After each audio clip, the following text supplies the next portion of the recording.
Hey, everybody. Everyone hear me all right? Excellent. That's all right. Good job, Chuck. Hi, everybody. My name is Nick Rago. I'm a field CTO and product strategist with Salt Security, actually located here close by in the Boston area, I should say. And exactly right. Today we're going to talk about sort of API MythBusters. Talk about 5 myths that typically when I walk into organizations and we'll talk about API security, the 5 things that I typically hear back from organizations that we work with about how they're handling API security today, or why they think they're all set and they're okay and they're ready to roll. A little bit about me. Done a lot in my career, been in the development space, the testing space, the API space in the last almost 10 plus years. I was one of the original employees at a company called Kong. Marco was up here a little bit earlier today, Palladino talking. Been at Salt Security for about 1.5 years now. I've been involved in some of the largest digital transformation API management programs, really up and down the eastern seaboard over the last 5-6 years. So happy to share some experiences across all of that. The preface of this, of the 5 myths I'm about to share with you today, is around two major facts here, and this really dovetails really well into a lot of what Chuck was just talking about before, so I'm going to add some illustrations to that conversation, so I think the timing is really good for this. The first is that attackers today, and actually before I get into this, did anybody get to see Alyssa Knight's conversation this morning on the main stage about API hacking? Okay, great. So I'll kind of dovetail off some of that as well. The first is that security tools, they lack in context, and attackers know this, and this is something they're taking advantage of. Chuck just talked a bit about that as well. Application logic type of attacks, business logic type of attacks. These are the things that attackers are looking for today, and these are the things that they know are not in your current security stack arsenal. The other interesting thing, and this is from Salt Labs research and talking to customers and looking at DevSecOps models and pipelines that organizations are using before they push the APIs out into production, is that in most organizations, the best organizations, you're only testing up to 30% of application logic permutation. So just think about that for a second. Your code analysis, your SAST, your DAS scanning, your performance, your stage testing, your functional testing, when you're pushing out your APIs, from an automation standpoint and a physical testing or manual standpoint, you're typically only testing 30% of application logic permutation. That means when these APIs go out the door, there's a lot you don't know. So I always ask people, how well do you know your APIs? But it's not just knowing that they exist and what they do and what they're supposed to be doing. How well do you know your APIs from what they're not supposed to be doing? If I poke and prod, kick, push, punch, kiss the API, what does it actually do in response back to me? Okay. So the first one, and I think Chuck did a really good job on this point already, is we hear from organizations, is my WAF does API security and it prevents API attacks. Well, I agree. If you go on any WAF provider's website today, they have put the words API security there. But I assure you, they're not protecting you, and they're certainly not preventing anything. If you saw Alyssa Knight's conversation or presentation earlier today, she's a strong advocate that prevention is utopian. It's a utopian thought that you cannot prevent API attacks. The best that you can do is you can have observability and the ability to get in front, capture attackers when they're doing reconnaissance against your APIs. It's unacceptable that you find out there's a low and slow attack that was hacking an API or pulling data out of an API for 18 months, and I'll give you one example of that in a couple minutes here. So that's one key element here. Those one-and-done attacks of yesteryear are old. Those SQL injection, cross-site scriptings. WAFs, like Chuck was mentioning before, are all rules-based. They're signature-based. They're there to prevent what they know and what known attack types. The issue today is that every endpoint, API endpoint, has its own business logic and application logic associated with it. So every one is a unique attack vector that will have a unique attack paradigm associated with it that an attacker will use. So if we're just looking for signatures with our WAF or with a signature-based detection system like this, we could be missing all these attacks and key elements of attacks all day long.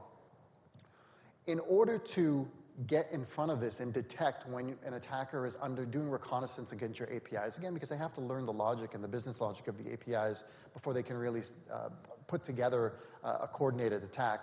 We need to have some type of bigger context as to what an API consumer is doing. We need to not look at transactions, but we need to look at sort of the whole big picture of what an API consumer has done over time frames.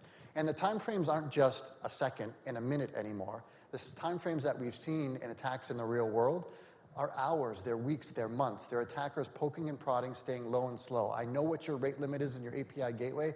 I'm going to stay under that, and that's going to be my speed limit for the attack. Okay? Because I know you don't have visibility into what I'm doing.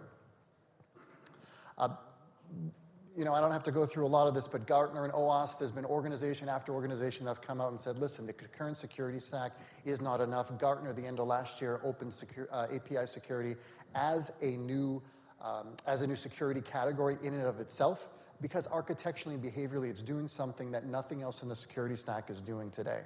I'm going to give you one example of an attack type here. It's a bit of an eye test, so I'll walk you through it a little bit. One of the hardest things, and if you think about your security stack today, one of the hardest things to detect is Ebola. It's a broken logic level authorization. Chuck talked about that in the session right before that a little bit today. You heard the session this morning talking about that as well. In this particular case, in case we have a request coming through and a response coming back, it's an authenticated entity. In all of our research, over 95% of successful API attacks that we see today are coming from an API user that has authentication rights and they have authority to use that API endpoint. We just know they can use it. We don't know if they're a good or a bad consumer of that API. But one of the hardest things to detect is a single ID Ebola. So that is, there's not a lot to grab onto to look at. It's a behavioral type of attack where, let's say, a developer's left an object exposed that we're not doing much validation on. In this particular case, we have an API consumer who over and over again has figured out, hey, if I change something simple here, like, let me go forward, like a URL parameter, like a payment ID, and I stay over time low and slow, in this particular case, they're actually pulling banking and routing information, account information, out of a banking system here. And again, this gets through the WAF, it gets through the API gateway, and behaviorally, because this particular attacker was doing this, you know, they started off slow and then dialed it back. And in some cases, we see these attacks taking, you know, the attackers are patient. 1 request per hour over the course of months. They're pulling a lot of banking information, so they're being patient in this. Okay, what do you have in your stack that can detect that type of attack? Typically, there's nothing in there that can do that today. Related to this is I hear back from organizations about my identity provider, my API gateway protect my APIs. Well, do they really? Yes, we put rate limits. Yes, it's great for authentication and authorization type of protection in your APIs. It's also very good for abstraction. Marco Palladino was up here from Kong earlier and talked earlier about that a little bit. The ability to abstract as much as we can from the developers and put that into the API gateway. We're telling our developers today, don't worry about authentication, authorization. Don't worry about those aspects of security. I'm doing that at the API gateway now. Your job is to develop these 20 different microservices, and I need them ready by the end of the month. Okay? I need this data back from you, and I'll talk more about why that's a problem in a second. This is another example of another type of attack that gets through your WAF. So if we're looking at it in the context of, it gets through your WAF and your API gateway. If I'm looking at it in context of the API gateway, a couple things that you'll see here in your identity provider.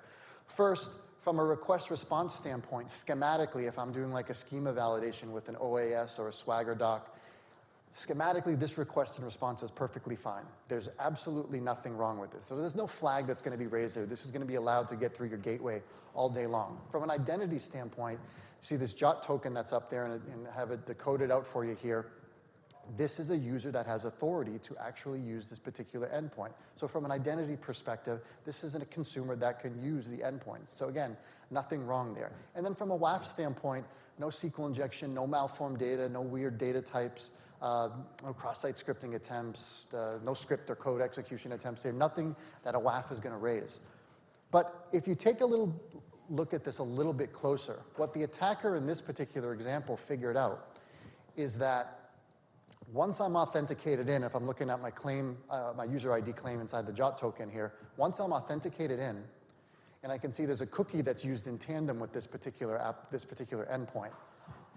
All I have to do is change this particular element inside my cookie, and now I'm not getting my data back. If you look to the upper right, I'm actually getting user and account data back of somebody else. So now I'm just, again, I figure out what the rate limit is of the API gateway, I stay low and slow, and I'll exfiltrate this data over time. Okay. So this is a big concern. Chuck showed something similar to this slide a little bit ago in his presentation in terms of WAF's API gateways and even schema analysis and what you get from a security coverage perspective against the OWASP API top 10. Most of these are behavioral type of attacks that these technologies just were not designed to help protect against. The third myth that we hear is that our developers will build in API security into their code. We just know that's not true, and I gave the example before, especially because we're demanding so much more on the developers today. I've seen digital transformation projects with developers pulling out, I can't use the hair analogy here, but pulling out their own hair, because what's being asked of them is not just one microservice to develop, it's a catalog of microservices developed. And their job is to make sure that these microservices respond back with the data that we need. Okay. One of the things that's getting missed is a lot of the developers we're bringing in and we're employing are not going to any security training. In fact, one of the struggles from a security standpoint with microservices is we get this. I thought you were going to do the validation on that token in the upstream microservice or the downstream microservice. I didn't know that was me. That's something that nobody is talking about when they're building microservices. Who's responsible for the security aspects of doing the validation, input validation, user validation, to make sure that we're not susceptible to these type of attacks?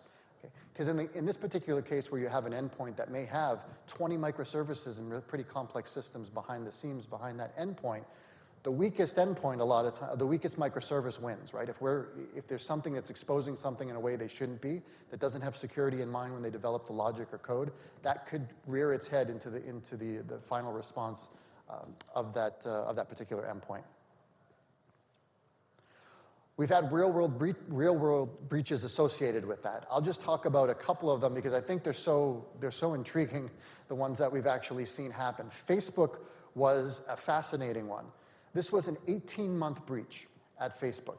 For 18 months, a hacker figured out, if you're picturing Facebook in your mind, are any of you familiar with this particular breach, the View As API breach within Facebook? In that particular breach, what an attacker figured out was, it was basically the collision of two microservices. In Facebook, you have the View As feature, or I can view my profile as somebody else. If I exercise that particular API with the video upload API, an ugly result kind of showed its head from an application logic standpoint. What was coming back as a result of the View As endpoint was the actual access token of the viewed as entity, a non-expiring token. So what was happened there is for over 18 months, a hacker stayed low and slow below the Facebook rate limit and anything that would detect them, and harvested over 50 million tokens from Facebook. If you remember at that time, this was a few years ago, at that particular time, everybody was posting online, just got hacked, don't click the link, just got hacked. This is when this was all occurring. The only reason the user got caught is they decided to turn up the dial enough that a blip actually showed up from an anomaly detection standpoint on Facebook's screen, but from a throughput or usage standpoint. That was the only reason this particular attacker got caught. Experian was another great example. In that particular example, this was a partner API that was uncovered that if I put zeros in as a birth date and I knew anybody's first name, last name, and an address, I can get credit risk factor and credit scoring information on pretty much anybody in the United States. Experian has a very, very mature DevSecOps model. They have every security product in the world in front of their APIs. How is it that nobody caught that if I put zeros in as a birth date and just make up or use somebody's name and address, I can get your credit information? John Deere had something similar happen to them with their machinery. Everybody knows about the Peloton use case, thought they could obfuscate APIs from the devices, sort of phoning home. That particular API was unauthenticated, allowed folks to mine profile information, even if you had your Peloton profile information set to private. LinkedIn had something similar, over 50 million, or close to 50 to 60 million accounts were sort of information was scraped and then sold out of the LinkedIn APIs. And then Log4j was the gift that kept on giving for everybody. And I put that up there because that is a technology that the company I work for, Salt Security, we were detecting before it even had a name. Just that behavioral type of anomaly, the interactions with the APIs that we're seeing in customers, that they were detecting this particular abuse pattern. I've talked about this a little bit before, and that's customers that are telling us that, listen, we are focused on the shift left side of the equation right now. That's where we spent a lot of time. We have a very, very mature DevSecOps pipeline that's already in place. We got this covered. Fact of the matter is, if we take a look at most organizations' pipeline, there's 3 key elements that are missing for application logic checks. The first is a lot of organizations I still work with today are still not documenting APIs in the design phase. That's a huge no-no. It's utopian for a lot of organizations, but organizations that are going through transformations and greenfielding really need to start documenting their APIs and do that as the first step first. There's great toolings out there. Salt has it. There's open source. There's a lot of toolings that will do linting and validate that from an OAS spec perspective, your designs are adhering to best practices from a security standpoint. The other part of this is as you're going through your pipeline and your development cycle, we have our SAST, our DAST, our code analysis, everything's looking at this. But behaviorally, there's nothing in the pipelines today that are flushing out BOLAs. So we just actually introduced a particular technology that's coming out this month. It's an AI-based technology that learns in your staging, in your performance testing environments, how your API logic is put together. And then we have an AI technology that plays the role as an attacker. It basically goes out there, it exercises your APIs, and tries to find the BOLAs, your broken function type of vulnerabilities, all of that are inside your APIs. Again, it's a more active way to do the vulnerability scanning, but to do it with AI rather than somebody manually behind the APIs or a postman pushing buttons. The last piece is the runtime protection. And this is where Salt came from originally. That's your catch-all. You get immediate value there. No matter how great the pipeline is, things are going to get through, and you're not going to get 100% application logic permutation coverage. This will catch everything for you. Again, give you the ability to model things over long time frames, to be able to flush out, when you're in production, elements or nefarious API usage that you just really never thought was an attacker would think of. The last one here, and I hear this a lot, is I'm sending everything to Splunk. We got it covered. That's a lot of data. And what you're finding is nobody's doing anything with that data. Yes, you're sending it to Splunk. I'm sending it to my SIEM. I'm sending it, and we have machine learning there. What a lot of organizations are good at finding out is we're really good at finding out when I have a lot of 500 errors or 404s or something else in the back end. But again, behaviorally, there's just not enough context there. Right?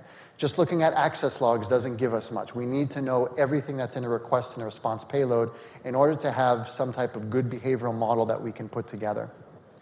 And the other thing is Splunk wasn't made for this at the end of the day. There are technologies out there today. You heard Chuck talk about a little bit about his company. There's Salt Security, again, who I work for out there, that specializes in this. And the idea here is to adopt really mature ML and AI models that at the end of the day, I don't want 1,000 new messages inside my SOC. It's just not going to be feasible. I want a technology that will be intelligent enough to only bubble up alerts to me that are alerts that I care about.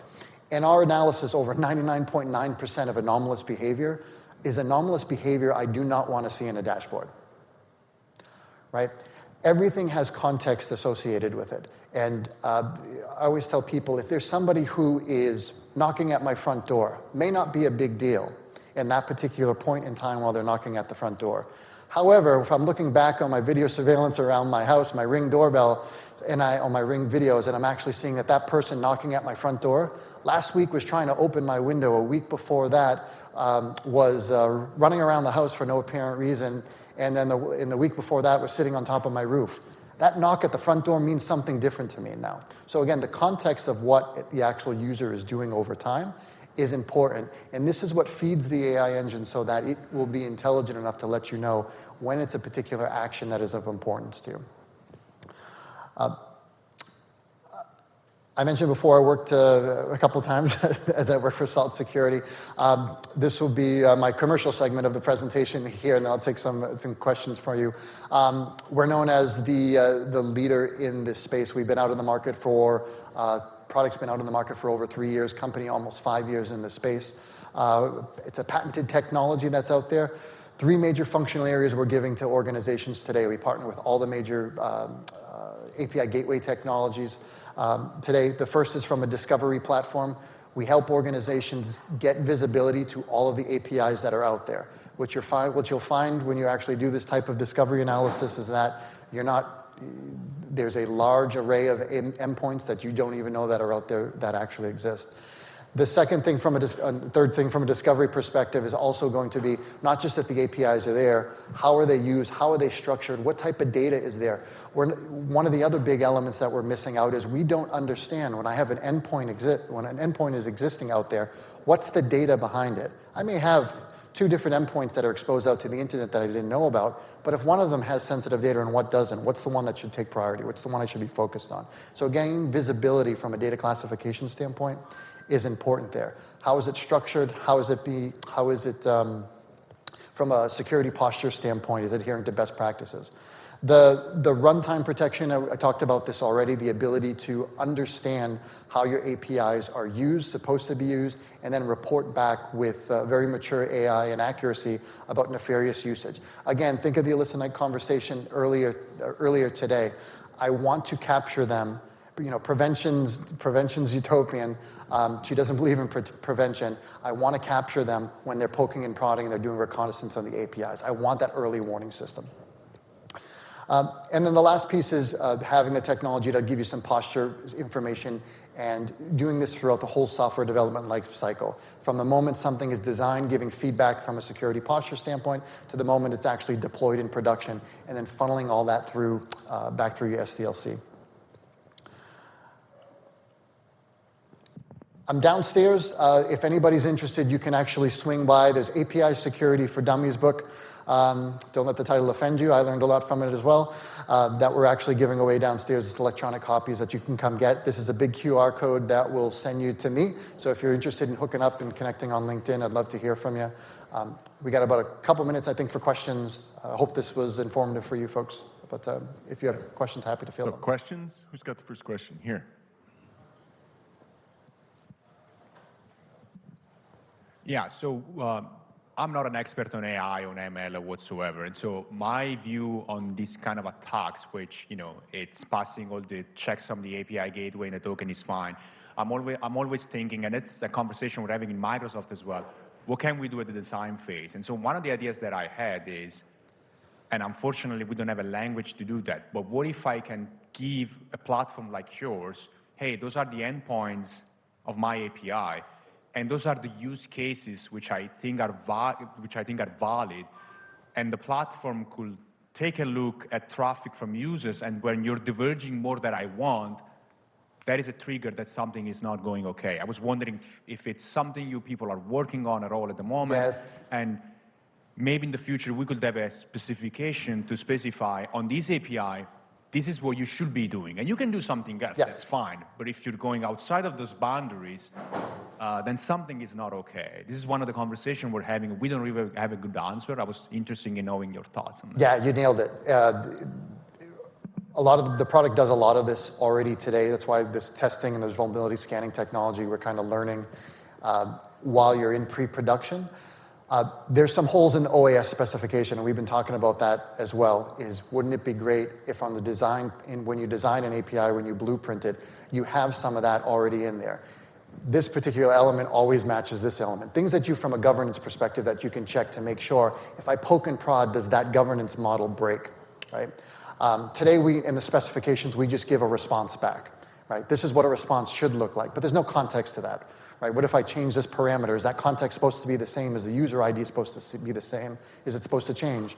And I agree with you. I think as OAS specifications get more security focused and minded in terms of what can be put in the spec, we'll adopt that. For now, the best thing that we can do is we behaviorally learn them, or whatever you provide from a modeling standpoint, the system will ingest and then report back any anomalies based on that. Okay, any other questions? All right, thank you very much, Nick. Thank you, everybody.